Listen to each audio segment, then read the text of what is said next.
ආයුබෝවන් මෙට්නා හෙල්ත්කෙයා YouTube channel එකට ඔයාලව ආදරයෙන් පිළිගන්නවා.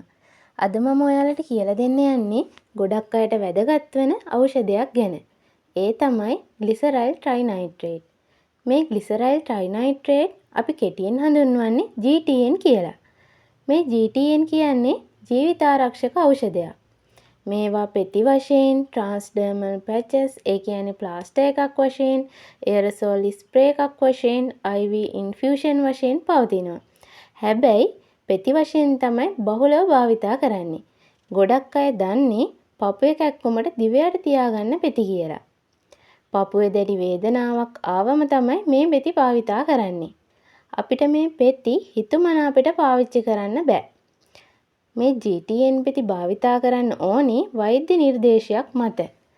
පපුවේ ඇතිවන ඕනෑම වේදනාවකට මේ GTN පෙති භාවිතා කරන්න පුළුවන්ද? එහෙම භාවිතා කරන්න බෑ. හෘදයට සැපෙන රුධිර සැපීම ඇනහිටීම හෝ අඩුවීම නිසා ඇතිවන තදබල වේදනාවන්ට තමයි GTN භාවිතා කරන්නේ. එම වේදනාවන් වෛද්‍ය විද්‍යාවේදී ඇන්ජයිනා කියලා හඳුන්වනවා. දැන් අපි බලමු GTN පෙත්තක් දිව යටින් තියාගත්තට පස්සේ එම පෙත්ත මගින් පපුවේ වේදනාව අඩු වෙන්නේ කොහොමද කියලා. GTN පෙත්තක් දිව යටින් තියාගත්තට පස්සේ ඒක දිය වෙලා රුධිරයට ගමන් කරලා රුධිරය තුල නයිට්‍රික් ඔක්සයිඩ් කියන සංයෝගය වැඩි කරනවා. මේ නයිට්‍රික් ඔක්සයිඩ් වලින් හෘදයට රුධිරය අරන් යන රුධිර නාල පළල් වෙලා හෘද මාංශපේශි හා අනිකුත් පටක වෙත රුධිර ප්‍රවාහය වැඩි කරලා පපුවේ වේදනාව අඩු කරනවා. ඒ විදිහට තමයි මේ GTN පෙත්ත පපුවේ වේදනාව අඩු කරන්නේ. අපි පාවිච්චි කරන හැම බෙහෙතකම අතුරු ආබාධ, ඒ කියන්නේ සයිඩ් ඉෆෙක්ට්ස් තියෙනවා.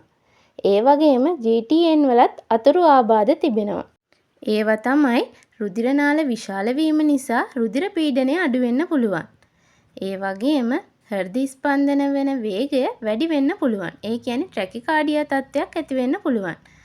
ඒ වගේම අධික හිස රදය, කලන්තය, කරකැවිල්ල වගේ ගතියක් ඇති වෙන්න පුළුවන්. මේ GTN භාවිත නොකළ යුතු අවස්ථාත් තියෙනවා. ඒ තමයි කෙනෙක්ගේ රුධිර පීඩනය සාමාන්‍ය අගයට වඩා අඩු අවස්ථාවල. ඒ වගේම හයිපෝවොලේමියා තත්ත්වවලදී, හයිපෝවොලේමියා කියලා කියන්නේ ශරීරයේ රුධිරය හෝ ප්ලාස්මා වැනි සංසරණය වන තරල පරිමාවයේ බරපතල අඩුවීමක් තියෙන අවස්ථාවලදී. ඒ කියන්නේ දරුණු විජලනය, වමනය හෝ පාචනය නිසා සැලකිය යුතු තරල ප්‍රමාණයක් අඩුවීම හා අභ්‍යන්තර රුධිර වහනයකින් රුධිරය අහිමි වීම වගේ අවස්ථාවලදී GTN භාවිත කරන්න හොඳ නැහැ. ඒ වගේම රක්තහීනතාවයෙන් පෙළෙන අයට GTN භාවිතා කරන්න හොඳ නැහැ. GTN සමහර ඖෂධත් එක්ක අන්තර්ක්‍රියා කරන්න පුළුවන්. එහෙම අන්තර්ක්‍රියා කරලා දරුණු තත්ත්ව ඇති වෙන්න පුළුවන්. සිල්ඩෙනෆිල් කියන්නේ ඒ වගේ GTN සමග එකිනෙකට භාවිතා නොකළ යුතු ඖෂධයක්. මේ GTN පෙති පාවිච්චි කළාට ඒවා නිවැරදිව භාවිත කරන්නේ කොහොමද, ගබඩා කරන්නේ කොහොමද කියලා ගොඩක් අය දන්නේ නැහැ. ඉතින් අපි බලමු GTN නිවැරදිව පාවිච්චි කරන්නේ, ගබඩා කරන්නේ කොහොමද කියලා. නිෂ්පාදකයා ලබා දී ඇති බෝතලයම පාවිච්චි කරන්න. ඒ කියන්නේ අඳුරු පැහැ වීදුරු කුප්පියක් විය යුතුයි. වෙනත් බෝතල් වලට මේ පෙති මාරු කරන්න එපා. මේ GTN බෝතලේ පියන ඇතුලේ EM වලින් සෑදූ ආවරණයක් තියෙන්න ඕන. ඒ වගේම පුළුන්, කඩදාසි වගේ වෙනත් දේවල් මේ බෝතලය තුලට දාන්න හොඳ නැහැ.